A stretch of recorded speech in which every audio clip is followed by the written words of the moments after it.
grand dialogue. Sigi Kafoba. Le grand dialogue, l'émission des débats du studio Tamani sur votre radio. Sigi Kafoba. Le grand dialogue. Auditeurs, auditrices et téléspectateurs, bonsoir et bienvenue à votre émission Le Grand Dialogue de ce soir. Nous allons parler de paludisme. Le palud constitue la première raison de consultation dans les centres de santé. Il est aussi la première cause de mortalité avec 22% selon l'annuaire statistique du système local d'information sanitaire. Le Centre de recherche et de formation sur le paludisme MRTC a annoncé très prochainement la disponibilité de 2 vaccins sur le marché. L'annonce de ce vaccin va changer quoi dans la lutte contre le paludisme? Comment lutter efficacement contre la maladie? Quelles sont les innovations dans la lutte contre le paludisme dans le pays? On en parle avec 3 invités. Dr Colonel Aïssata Kone, directrice du Programme national de lutte contre le paludisme PNLP. Dr Mamadou Doumbia, président du bureau local de l'Ordre des médecins de Bamako. Et avec nous également dans ce studio, Dr Mamadou B. Koulibaly, chercheur et directeur adjoint du MRTC Entomologie. Je suis Mariam Maïga. Bonsoir à toutes et à tous et bienvenue. Le grand dialogue. La première question, nous allons la donner au Programme national de lutte contre le paludisme. Dr Colonel Aïssata Kone, en 2023, qu'est-ce que le paludisme donne en chiffres? Merci beaucoup. Je remercie d'abord Studio Tamani d'avoir organisé ce débat. Avant d'entamer, je remercie d'abord les autorités et surtout le ministre de la Santé et du Développement social qui m'a autorisé d'être là sur ce plateau. Voilà. Maintenant, d'abord, en tant que directrice du programme PALU, je dois dire d'abord que le programme PALU a été créé depuis 1993 et érigé en direction à partir de 2007, qui est rattaché au département, ministère de la Santé et du Développement social.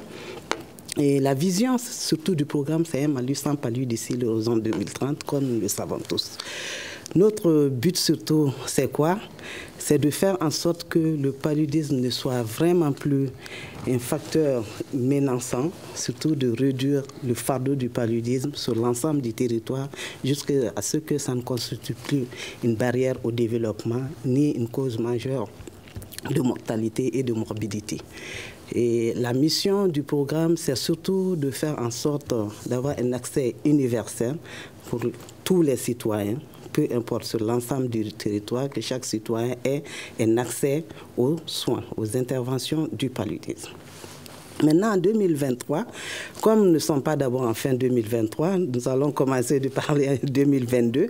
Il faut noter que nous avons enregistré presque 4 millions de cas de paludisme confirmés dans nos structures sanitaires en 2022. Bon, pour 2023, nous n'avons pas fait d'abord état de 2023 pour que je puisse vous donner ces chiffres-là. Voilà. Avant de donner la parole à vos co-débatteurs, je rappelle que cette émission du Grand Dialogue est produite et diffusée dans le cadre d'une campagne nationale de lutte contre le paludisme, une campagne du ministère de la Santé soutenue par le Réseau africain de l'éducation pour la santé et la citoyenneté, en abrégé RAIS. Docteur Doumbia, vous êtes du Bureau national de l'Ordre des médecins de Bamako. Sait-on quelles sont les localités les plus touchées par cette maladie-là? Alors, permettez-moi de remercier Studio Tamani, les téléspectateurs et les auditeurs qui nous écoutent et à tous les médecins du Mali, singulièrement les médecins de Bamako qui abattent un travail de titan pour l'amélioration de la qualité des soins de nos concitoyens. Il faut dire que le paludisme est endémique au Mali. Ça veut dire qu'on retrouve le paludisme dans toutes les régions. Mais il y a des régions, notamment les régions du sud, qui ont une forte endémicité du palud, comme la région de Sikasso, la région de Bougouni, Koutchala, une partie de la région également de Kouloukourou. En regardant les chiffres, c'est un peu alarmant, mais il faut dire que les autorités, depuis l'avènement de la gratuité des soins du paludisme chez les enfants de moins de 5 ans, nous avons quand même assisté à une réduction du taux de morbimortalité du paludisme. Et c'est le lieu également de remercier nos centres de recherche qui est aujourd'hui un centre d'excellence dans le monde qui abat un travail de titan pour que nous puissions trouver une solution définitive au paludisme parce qu'ils ont participé à l'amélioration des vaccins. Également, il y a d'autres vaccins qui sont en train de développer qui vont être de très bonnes nouvelles pour la population mondiale, singulièrement la population du Mali. Voilà en quelque sorte la situation du Mali sur le paludisme. Alors, je ne suis pas médecin, vous avez donné tout à l'heure un thème endémicité, c'est ça? Ça veut dire que les localités les plus touchées, ça touche toutes les localités du pays, mais plus précisément les localités du Sud. Mais qu'est-ce qui fait que ça touche plus ces localités-là aujourd'hui? Alors, cette raison est très simple. C'est des régions où encore la pluviométrie est très élevée, où nous pouvons retrouver des gîtes. Ça veut dire que des eaux usées qui sont également des nids de l'anophèle. Et que ces eaux usées qui constituent un problème véritable de santé publique, notamment ça interpelle les services d'hygiène, que si réellement nous avons des zones propres, il va de soi que nous aurons des régions sans palu. Docteur Coulibaly, qui dit paludisme aujourd'hui, il vient de dire saleté, on dit également les moustiques. Est-ce que le palu est dû simplement aux piqûres de moustiques? Merci Mariam pour la question. Permettez-moi d'abord de dire un bonjour et un bonsoir à nos téléspectateurs, à nos auditeurs et aussi remercier vous-même et Studio Tamani pour l'occasion qui nous est donnée pour éclairer un peu les lanternes. Je dis merci aussi à la directrice du PNLP et à Dr Doumbia. Donc, par rapport à la question, oui, le paludisme est dû uniquement, en tout cas, à la piqûre de moustiques, de l'anophèle. On peut ajouter aussi d'autres facteurs de transfusion et autres là. En plus, ça peut arriver, mais principalement, c'est vraiment la piqûre de moustiques. Et il faut que ça soit très clair parce que très généralement, nous entendons que ce sont les œufs qui donnent le palu, ce sont l'huile. Ça peut être, ces éléments peuvent être des facteurs aggravants, bien sûr, mais l'élément principal reste vraiment la piqûre de moustique qui transmet le palu. Et encore, je reviens là-dessus parce que souvent aussi, il y a une équivoque qui se glisse là, c'est la femelle de l'anophèle. Attends, et non la femelle de l'anophèle. L'anophèle, ce n'est pas la femelle du moustique? L'anophèle n'est pas la femelle du moustique. L'anophèle est une espèce de moustique à part. Il y a 3500 espèces de moustiques, sinon plus, qui sont connues à travers le monde entier. Et parmi les 3500, il y a 410 qui sont des anophèles. Et même et parmi les anophèles aussi, donc nous avons des mâles et nous avons des femelles. Et c'est l'anophèle femelle qui transmet le paludisme. Et parmi ces 3000 espèces de moustiques, les moustiques qu'on rencontre au Mali, ce sont lesquels? Nous en avons à peu près plus d'une centaine qu'on rencontre au Mali. Mais les plus dangereux, il y en a 4. Il y a ce qu'on appelle Anopheles gambier, ça c'est des noms scientifiques. Vous allez m'excuser parce qu'on n'a pas ces termes-là encore dans notre langue bamanakan. Vous pouvez les décrire pour nous, on ne connaît pas ces termes-là, mais quand même la population reconnaît les moustiques de vue. Effectivement, je vais décrire. Les anophèles, si vous m'entendez, les anophèles, quand vous les voyez posés sur un mur, ils vont avoir les abdomens surélevés. Donc ils forment un angle de 45 degrés quand ils sont posés sur le mur, et aussi avec des ailes tachetées, ailes blanches tachetées. Ça, ce sont les anophèles.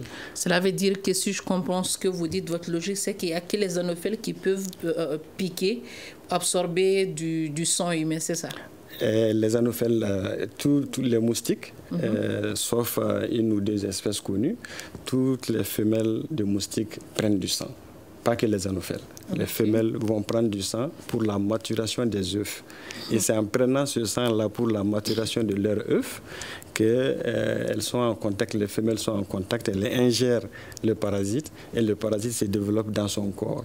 Et lorsque, au bout de 12 jours, le parasite gagne les glandes salivaires, la femelle, elle va transmettre chaque fois qu'elle va piquer. Transmettre, c'est-à-dire? Elle va donner le parasite. Elle va donner vie à chaque fois qu'elle pique. Elle va donner le parasite à chaque fois qu'elle pique, tant que le parasite est au niveau de ses glandes salivaires. Et chaque fois qu'elle va piquer quelqu'un, elle va laisser des parasites du paludisme dans le corps de cette personne-là, jusqu'à sa mort. Ah bon. Mais docteur, je vous redonne la parole. Quelle est donc la durée de vie d'une moustique? Également, comment se nourrit-elle? Alors, on va commencer par comment elle se nourrit. Parce que là aussi, il y a des équivoques. On a l'impression que la femelle se nourrit de sang. La femelle peut faire sa vie sans prendre le sang, mais elle ne va pas se reproduire sans le sang. Donc elle a besoin de protéines qui se trouvent dans le sang pour la maturation de ses œufs. Sinon, les moustiques se nourrissent de nectar. Les jus sucrés qu'on trouve dans les fleurs. Okay. Alors nous, au laboratoire, comme on n'a pas les nectars en quantité, nous on utilise de l'eau sucrée à 5% ou à 10%, ou du miel qu'on dilue, et on leur offre ça, et ça leur permet d'avoir des sources d'énergie.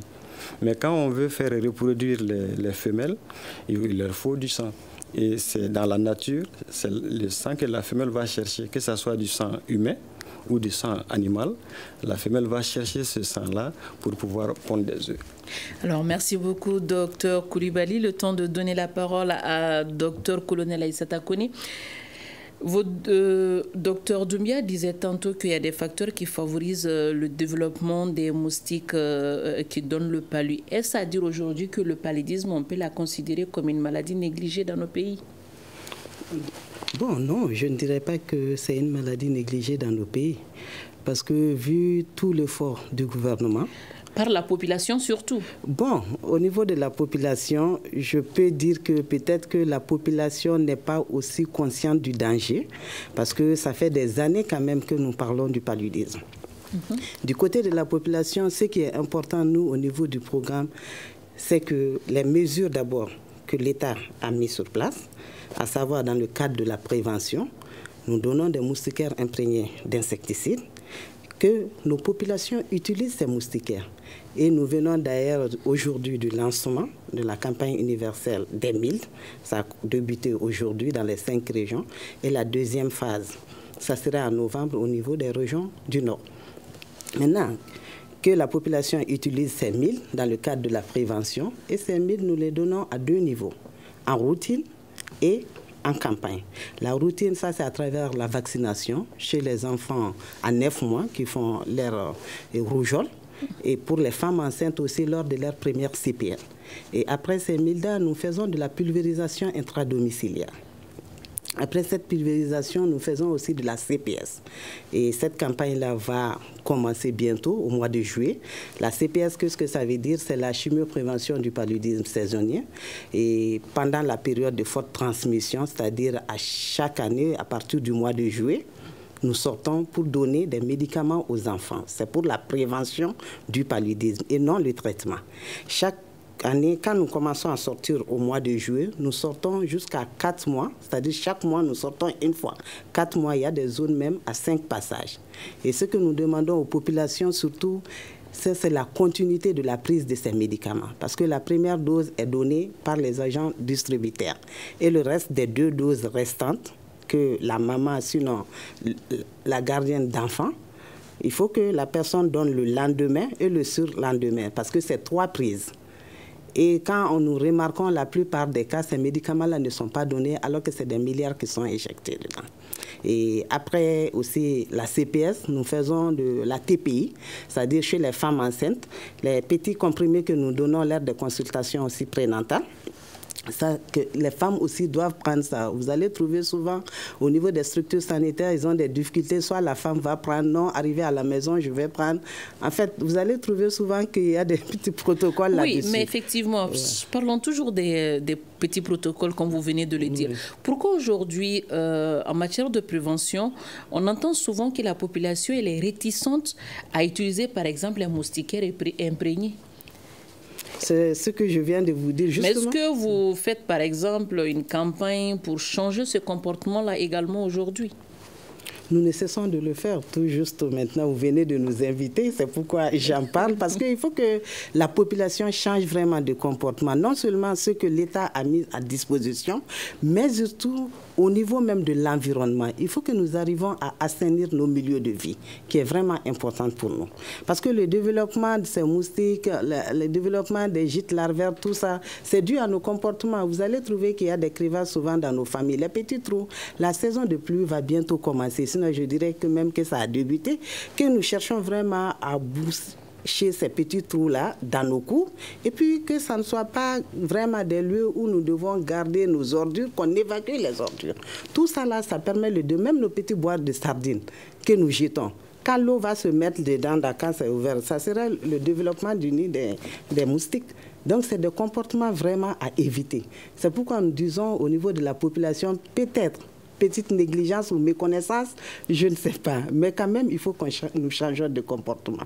Voilà. Et dans le cadre aussi de la prise en charge, je viens de citer les grandes interventions mises en place par l'État. Maintenant, pour la prise en charge aussi, l'État a mis à disposition vraiment des médicaments. Et vous le savez aussi bien que moi que la prise en charge chez les moins de 5 ans, tout comme les femmes enceintes, c'est gratuit. Donc les médicaments sont disponibles dans toutes nos structures sanitaires. Et ce qui est important aussi à dire, c'est que nous ne faisons plus de traitements comme ça. C'est toujours une confirmation.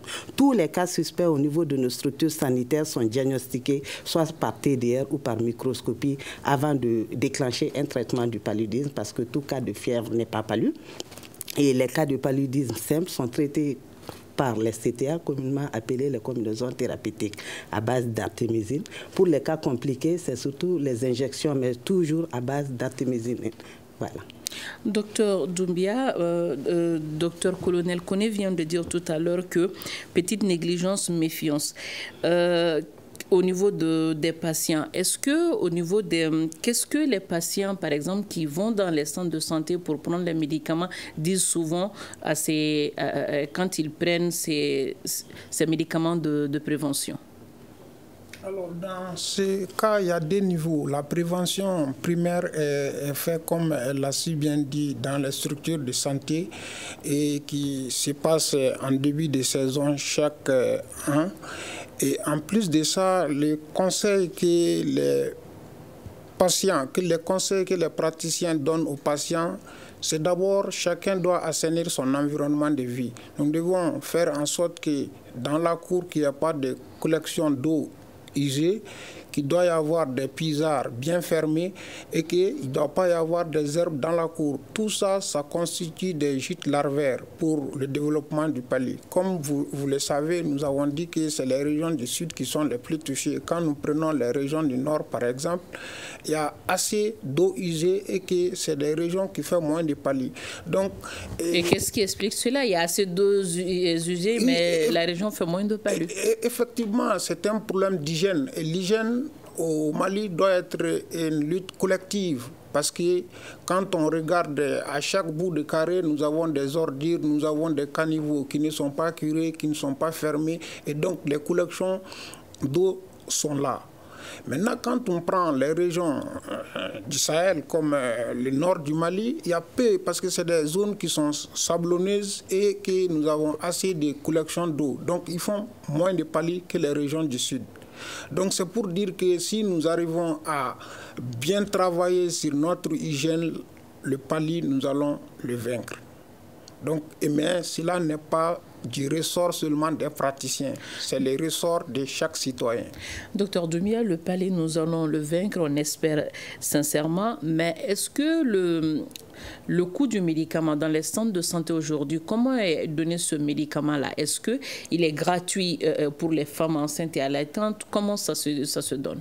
Alors, la prise en charge chez la femme enceinte et chez les enfants de moins de 5 ans, la prise en charge elle est gratuite au Mali selon le programme national de lutte contre le palu.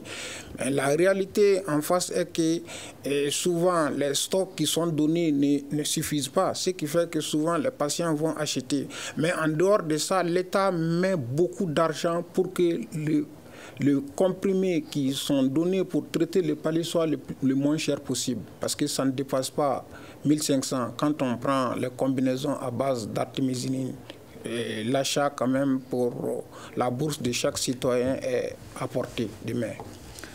Alors, docteur Coulibaly, je viens vers vous. Vous parlez tantôt des moustiques, je reviens là-dessus. Il y a une question qui me taraude à l'esprit où vous avez esquivé, vous n'êtes pas allé au fond. Il s'agit aujourd'hui de savoir combien, je suppose que les moustiques pondent des œufs, et combien d'œufs une moustique peut pondre, et comment se fait leur développement. Est-ce assez rapide? Merci. Effectivement, j'allais revenir à la question, la durée de vie, parce qu'on n'a pas répondu à cette question. La durée de vie, pour l'espèce dont il est question, la plus dangereuse, qui est Anopheles gambiae, et cette espèce-là va vivre entre 1 mois, 1 mois et demi. Si on prend de l'œuf à l'adulte, on prend la vie aquatique et on prend la vie aérienne, donc c'est à peu près 1 mois, 1 mois et demi. Mais il y a des exceptions, ça il faut noter. Il y a eu un cas par exemple où on a une équipe qui a coloré un moustique, l'a lâché et ils l'ont récupéré 7 mois après. Mais ça, c'est vraiment des exceptions. 7 mois de vie. 7 mois après. Mais de façon générale, on peut dire que la durée de vie moyenne des moustiques, c'est à peu près 1 mois, 1 mois et demi, avec bien sûr des variations. Maintenant, le nombre d'œufs pondus par femelle, là aussi ça dépend.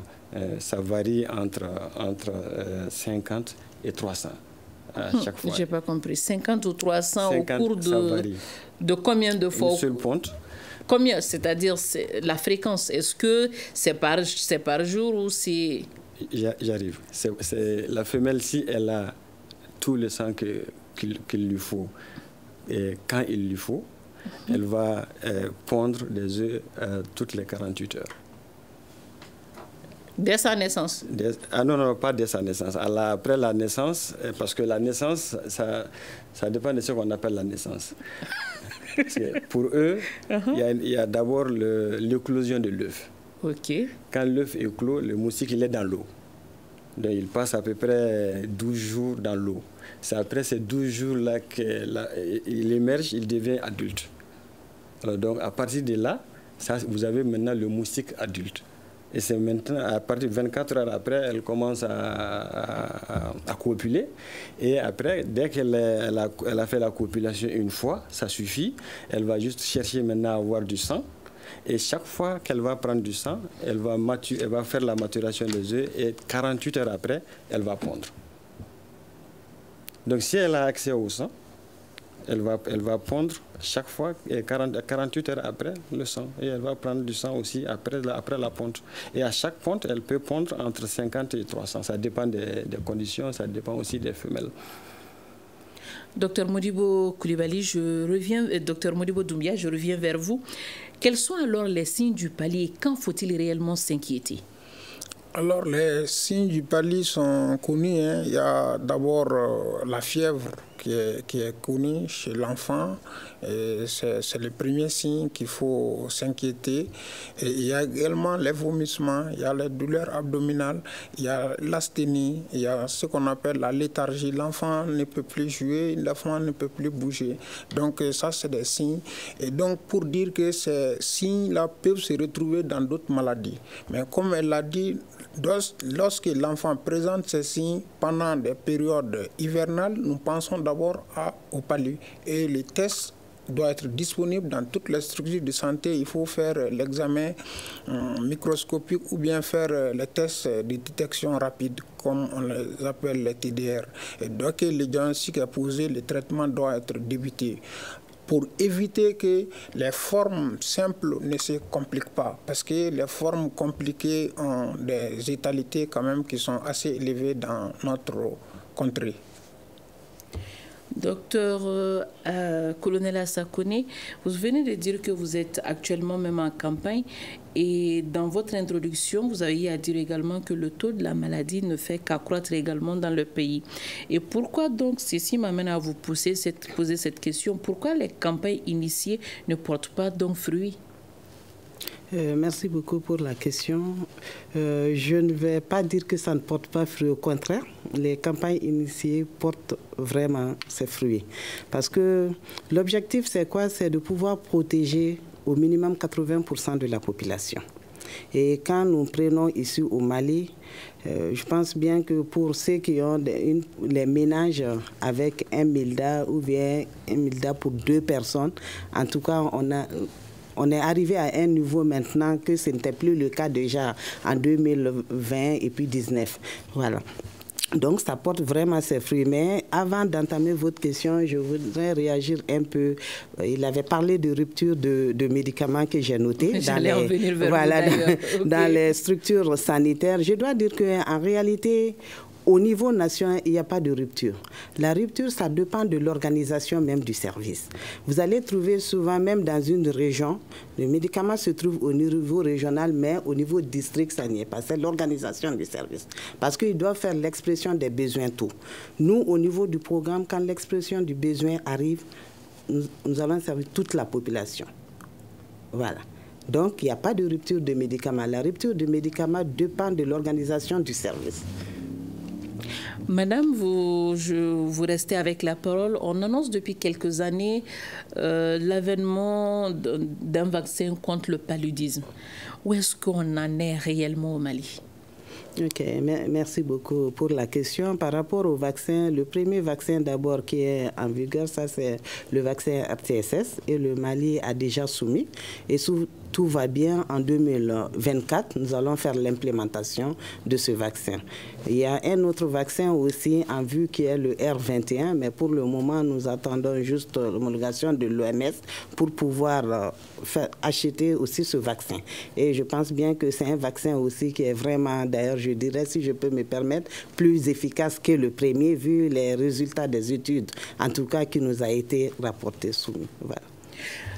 Docteur, vous allez me dire que vous n'êtes pas vous ne faites pas partie des personnes qui s'occupent du vaccin, vous êtes plutôt dans le volet recherche, mais n'empêche que je vais vous poser cette question parce que c'est toujours le même stand de recherche. Quel est votre regard sur ce vaccin-là? Oui. Sur ces 2 vaccins dont tout à l'heure le docteur vient d'annoncer. Effectivement, il y a des voix plus autorisées dans notre centre pour parler des vaccins, mais ce que je peux ajouter à ce que Madame la directrice a dit, c'est que moi je trouve qu'on a pris le bon chemin. Parce qu'une vie perdue pour le paludisme, ou due au paludisme, est une vie perdue de trop. C'est une mort de trop. Donc, il faut mettre toutes les stratégies en œuvre pour pouvoir venir à bout de cette maladie-là. Donc, je suis d'accord avec elles. Et le PNLP a déjà commandé le RTSS, qui a une efficacité optimale de 30% à peu près. Et puis, ce qu'elle a dit aussi, le R21 qui est dans le pipeline, qui est en train d'arriver, a démontré une efficacité d'à peu près 77%. Donc, honnêtement, je ne peux dire que bravo aux chercheurs. Nous avons nos chercheurs maliens qui sont impliqués dans ce travail-là. C'est l'occasion aussi de dire bravo à eux et bravo aussi au PNLP. Alors, je parle toujours du centre de recherche encore. Qu'en est-il aujourd'hui à qui va recevoir d'abord les vaccins? Est-ce que le centre de recherche, c'est au PNLP que je vais demander ça? Madame, je viens vers vous donc, parce que je vois que vous êtes la voix indiquée. Ce vaccin-là, qui sera prioritaire? Est-ce les enfants, les femmes enceintes ou le vaccin-là sera vendu? Comme vous parlez du vaccin RTSS pour 2024. En fait, ce vaccin ne sera pas vendu. C'est un vaccin, comme je l'ai toujours dit, la lutte contre le paludisme, vraiment, ça tient à cœur. L'État du gouvernement s'implique. Donc, c'est un vaccin, la priorité, c'est surtout chez les enfants de moins de 5 ans pour ce vaccin. Mais pour l'autre vaccin, le second, Inch'Allah, ça, même les voyageurs peuvent le faire. Les adultes peuvent faire ce vaccin. Mais pour le RTSS, ça, c'est chez les moins de 5 ans. Voilà. Docteur, je reviens vers vous. On parle également des innovations au sein de votre centre de recherche par rapport aux recherches sur les moustiques. Qu'en est-il? Et permettez-moi peut-être, avant de parler des innovations, de revenir un peu sur un certain nombre de points par rapport aux gîtes larvaires. On a parlé des gîtes larvaires, on parle beaucoup d'eau usée. Les eaux usées sont effectivement des sources de prolifération des moustiques, mais quand on parle de lutte contre le paludisme, il faut ajouter d'autres types d'eau. Mes prédécesseurs, les co-débatteurs ont parlé d'eau de pluie. Les eaux de pluie stagnantes ne sont pas forcément des eaux usées, mais effectivement, ce sont ces types d'eau-là qui sont prisées par les anophèles. Les eaux qui ne sont pas usées, qui sont stagnantes et qui peuvent rester pendant au moins 1-2 semaines. Donc, Madame a touché un point, peut-être ça me donne aussi l'occasion d'en parler. Ce n'est pas pour faire paniquer les populations, mais c'est quand même un point important. Les boîtes de sardines ou les pneus. Normalement, en tout cas jusqu'à aujourd'hui, ces gîtes larvaires-là, les boîtes de sardines ou les pneus, étaient des gîtes larvaires pour un autre type de moustique, ce qu'on appelle Muruntuni, les Aedes. Les Aedes, qui sont aussi source d'autres maladies. Mais on ne va pas en parler aujourd'hui. Peut-être que si j'ai d'autres opportunités, nous allons en parler. Donc, à une minute, je ne voudrais pas, parce que les Aedes on vit avec également. Ils transmettent le palu ou transmettent d'autres types de maladies? Les Aedes ne transmettent pas le paludisme, mais ils transmettent la fièvre jaune, le Zika, le chikungunya, la dengue. Donc ça, ce sont ces maladies-là qui sont transmises par l'Aedes. Poursuivez dans votre logique. On va revenir. Si j'ai d'autres opportunités, nous allons en parler. Alors donc, ces boîtes de sardines, ou en tout cas ces pneus, qui sont généralement occupés par les Aedes, sont aussi occupés par un autre type de moustique qui est connu originellement en Asie, mais qui est en train d'envahir nos pays. C'est un autre type d'anophèle qu'on appelle Anopheles stephensi. Pour le moment, nous sommes en train d'initier des recherches pour voir si on en a au Mali. Nous n'avons pas de preuves, mais il y en a eu à Djibouti, en Éthiopie, et au Soudan et au Nigeria. Donc ça veut dire qu'on n'est peut-être pas épargné. Alors donc, si on a ce type de moustiques-là, donc ces types de gîtes vont être exploités par ce type de moustiques et malheureusement, ça peut augmenter le taux de paludisme urbain. Parce qu'on sait qu'au Mali, ici, les médecins sont là, ils peuvent attester. Jusqu'à preuve de contraire, en tout cas dans la ville de Bamako, au centre, le taux de paludisme, la prévalence, c'est à peu près 2%. Selon l'enquête IPM que j'ai devant moi, c'est à peu près 2%. Mais si on a des moustiques qui ont la capacité de se développer dans les gîtes larvaires trouvés dans les milieux urbains, alors c'est une sonnette d'alarme que je tire et je crois que je suis à la bonne place, faisant face à Madame la directrice du programme national de lutte contre le paludisme. Et la deuxième chose, si vous me permettez juste, c'est il ne reste pas beaucoup de temps. La sensibilisation. Je pense qu'elle en a parlé. Le volet sensibilisation, nous allons revenir là-dessus. Mais le temps de parler de ces innovations, parce que de plus en plus, on entend parler des moustiques génétiquement modifiés. Qu'en est-il réellement? Ça consiste à faire quoi? Donc, merci pour la question. Nous avons beaucoup de types d'innovations qui sont au laboratoire. Et les moustiques génétiquement modifiés, pour le moment, nous avons 2 grands courants. Alors, le premier courant sur lequel nous sommes en train de travailler, c'est de modifier un moustique mâle cette fois-ci. C'est le mâle qu'on va modifier et lâcher. C'est le mâle modifié qui va être lâché. Donc, il faut le modifier, le lâcher dans la nature. Et quand il copule avec une femelle, il y a 2 possibilités. Première possibilité, il n'y a pas de progéniture. Deuxième possibilité, il y a des progénitures, mais toutes les progénitures sont des mâles. Donc en français facile, c'est stériliser les moustiques. En français facile, on peut dire comme ça, stériliser les moustiques. Et du coup, en faisant ça, on réduit la population de moustiques et du coup, la maladie aussi est réduite avec. Alors ça, c'est un premier grand courant. Rendre les moustiques stériles pour réduire la population de moustiques. Deuxième grand courant, nous n'avons pas encore commencé à travailler sur ça, mais on s'apprête, ça va venir dans le futur. Là, c'est de modifier le moustique de telle sorte qu'il n'est plus capable d'héberger le parasite ou le développement du parasite est bloqué dans son corps. Donc là aussi, c'est un autre type de modification génétique. Un autre type d'innovation, en dehors des moustiques génétiquement modifiées qui sont engagés même chez nous ici, au Mali, c'est aussi les pièges. Il y a des pièges qu'on appelle les pièges attractifs sucrés toxiques. Donc c'est des pièges, puisqu'on sait que les moustiques se nourrissent des nectars. Donc, du sucre. Donc quand les pièges sont faits avec le sucre et du poison, quand les moustiques viennent se nourrir là-dessus, ils sont tués. Et du coup aussi, c'est la réduction de la population et la maladie avec. Alors, docteur, nous allons revenir vers vous pour terminer le développement de cette idée que vous avez commencé à émettre. Le temps de donner la parole à docteur Doumbia. Docteur Doumbia, dans les centres de santé, est-ce qu'il y a un mécanisme aujourd'hui de suivi de la maladie plus spécifiquement chez les femmes enceintes? Parce que madame vient de dire qu'il y a une première dose qui est donnée aux femmes enceintes ou les enfants malades de paludisme. Est-ce qu'il y a un système de suivi dans les centres de santé aujourd'hui? Oui, sur ce plan, je pense que des efforts ont été faits et que c'est le lieu de remercier les autorités parce que chez la femme enceinte, ils font les TPI qui sont véritablement suivis, notamment dans les centres de santé de référence, dans les centres de santé communautaires et que ces mécanismes sont bien suivis.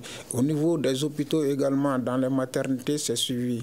Mais il faudrait dire que c'est de mettre les efforts ensemble pour que nous puissions travailler beaucoup sur notre hygiène et travailler sur l'environnement pour que nous puissions faire une prévention correcte de la maladie.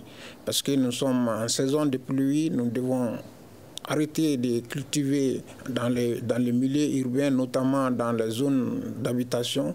C'est le lieu aussi de dire qu'il faudrait que nous songions à mettre en place nos services d'hygiène. Parce que tant que ces services d'hygiène ne sont pas bien organisés, nous n'allons pas faire une lutte efficace contre la maladie. Parce qu'il y a des années où le Mali avait des directions nationales de services d'hygiène et qui faisaient correctement des désinstitutification et avec des moyens également. Donc c'est le lieu de dire qu'il faut que nous retournons vers des fondamentaux pour que nous puissions lutter contre le paludisme. Retourner vers les fondamentaux, madame, est-ce que le PNLP collabore un peu avec ces autres services chargés d'hygiène et d'assainissement dans la ville aujourd'hui? Bien sûr, la lutte contre le paludisme elle est multisectorielle. Je l'ai toujours dit, ce n'est pas la santé seule qui pourra éliminer le paludisme. Nous collaborons avec les autres services, comme les services d'hygiène, pratiquement tous les services. Voilà, nous travaillons avec tous les départements, en tout cas, que ce soit la promotion de la femme et puis l'hygiène. Voilà, nous travaillons les services d'hygiène, nous travaillons avec eux.